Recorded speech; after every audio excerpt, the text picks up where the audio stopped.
भारत कश्मीरी अवाम को डराने और धमकाने के लिए सरकारी पॉलिसी के तौर पर रियासती दहशतगर्दी का बड़े पैमाने पर इस्तेमाल कर रहा है। भारत की मुल्की और बैनुल-अक़वामी सतह पर इख्तिलाफ करने वालों को निशाना बनाने की एक खौफनाक तारीख है।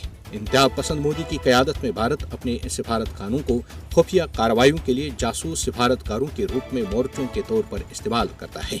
इसराइल की तकलीद करते हुए मोदी का भारत अपने मुल्क के अंदर और बैरून मुल्क मुखालिफिन के कत्ल का मंसूबा बनाता है, जिसकी वाज़ेह मिसालें पाकिस्तान और कनाडा में कश्मीरी व सिख रहनुमाओं का कत्ल और अमेरिका में सिख रहनुमा गुरपुतुन सिंह पन्नून को कत्ल करने की कोशिश किसी से ढकी छुपी नहीं है और इन तमाम दहशतगर्दाना कार्रवाई में मोदी हुकूमत को बरह रास्त मुलव्वस ठहराया गया है।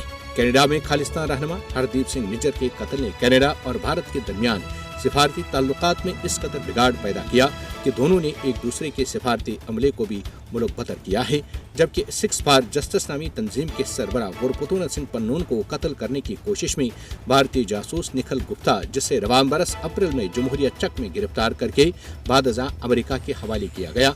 अमेरिका ने भारत की शदीद सरजनिश की। भारत मीडिया में हेराफेरी, साइबर जंग और दहशतगर्दी को पाकिस्तान और कश्मीरी अवाम के खिलाफ हाइब्रिड हथकंडों और हरबों के तौर पर इस्तेमाल करता है।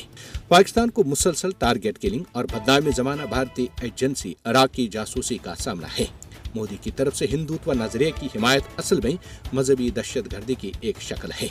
मोदी हुकूमत की जानिब से गैर मुल्की सरजमीन पर कत्लेआम बैनुल-अक़वामी कवानीन की सरीहन खिलाफ वर्जी है। मोदी हुकूमत अपने मज़मूम इक़दामात और रियासती सरपरस्ती में दहशतगर्दी के जरिए इलाकाई और आलमी इस्तेहकाम के लिए खतरा बन रही है। दुनिया को अपनी खामोशी तोड़कर भारत की रियासती सरपरस्ती में होने वाली दहशतगर्दी पर खुलकर अपने ख्यालात और नाराजगी का इजहार करना चाहिए। आलमी बरादरी को हिंदुत्व दहशतगर्दी का मुकाबला करने के लिए आगे आना चाहिए, वरना भारत और मकबूजा जम्मू और कश्मीर में मुसलमानों की नस्ल कुशी दरवाजे पर दस्तक दे रही है, जिसकी निशानदेही जेनोसाइड वाच के सरबराह प्रोफेसर ग्रेगोरी स्टैंटन कई बरस कबल कर चुके हैं।